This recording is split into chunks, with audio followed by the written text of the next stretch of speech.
The Barbie movie starring Margot Robbie and Ryan Gosling is presently dominating the box office. But you might not know that Barbie once dominated the world. In Barbie and the Rockers, in Out of This World or Adventures in Outer Space. Yeah, I don't know why there's two titles for the first episode. A two-part cartoon series that looks like a sloppier version of Gem and the Holograms. But she's Barbie, and she's huge. You guys ever think about dying? And in the internet's infancy, trolls didn't exist, so Barbie and her Rockers are the most popular band on Earth. Maybe that's where Deathclock got their inspiration and then eviscerated it. Barbie and the Rockers go to their favorite mile-high restaurant and moonlit nightclub, Clouds in the Sky. The band is bummed that the tour's over and everything's bloody boring now, despite being in the most exclusive club in the planet's stratosphere. I guess I'm just a little blue now that the tour's over. Barbie giggles and drops a very optimistic hint. One way or another, they're destined to be immortalized in the history books. But how? Could it pertain to either three of the show's titles? Afterwards, at a global event, in attendance with the global elites, Davos, Barbie receives a letter requesting her acceptance as the ambassador of plastic world peace, like she's Bono, for Christ's sake.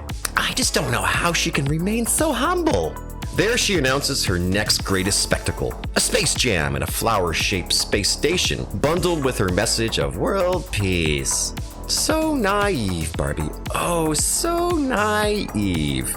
As if the military-industrial complex wouldn't disappear you for such a noble cause. We then cut to the astronaut training montage. Barbie effortlessly defies gravity in a stationary gimbal, and they're definitely not conforming to the proper NASA training wardrobe requirements. Nonetheless, another musical sequence brings us to launch day and the reveal of the garish pink Barbie shuttle. The hard-rockin' concert is televised globally to no one's surprise. It's a huge success. War is abolished, and cats and dogs finally get along, thank God. So, on the return trip to Earth, they celebrate by performing another song that triggers the time-space continuum and travel back to the 1950s and just, well, f***ing blend in with society. Dr. Merryhugh and his daughter Kim aren't the least bit surprised or fazed by the time travelers, and they promise to help them return to the 1980s. But first, it's shopping spree time! Yay!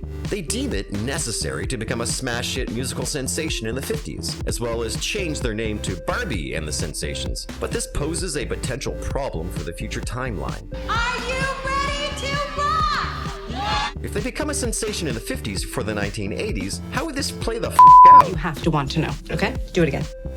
Before we continue with our list, I would like to thank you for watching this video.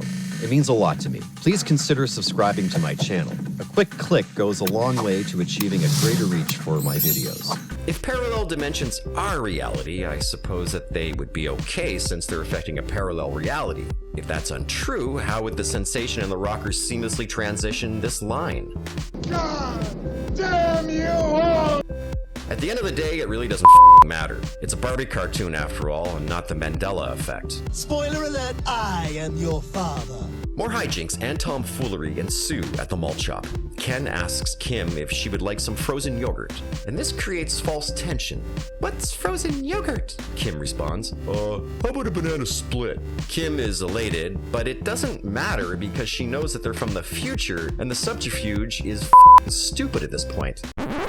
Although, if you made it this far into the Barbie extravaganza, then you'll see that there's a lot of this going on. Barbie and the Sensations decide to put on one last concert before returning to the 1980s, and in doing so become the first humans in outer space. But wouldn't that have altered the Cold War too?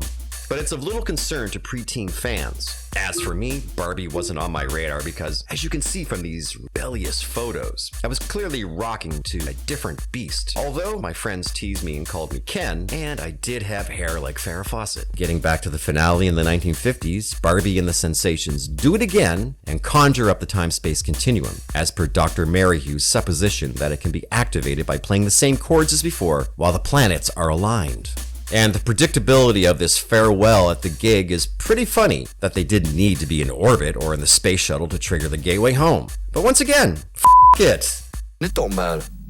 None of this matters. And would you look who's in attendance? Adult Kim, who would be around 40 years old but looks like she's 25, and her daughter, who's the spitting image of her. Whomever she procreated with must have looked just like her because the kid is identical to Kim in her youth. All in all, if you saw this cartoon in the 1980s, you were no doubt a fan, and a girl between the ages of 2 and 11 years of age. It's the only way you could ignore the flaws in logic within, and if you weren't or aren't a fan, this thing is just plain horrible. The misappropriation of the term rockers is, well, subposer. And the naivete is through the roof, but at least it's free of today's virtue signals, as is the going complaint about the new Barbie movie. I haven't seen it yet, so I can't say, but Margot, Robbie, and Ryan Gosling seem bang on in their roles.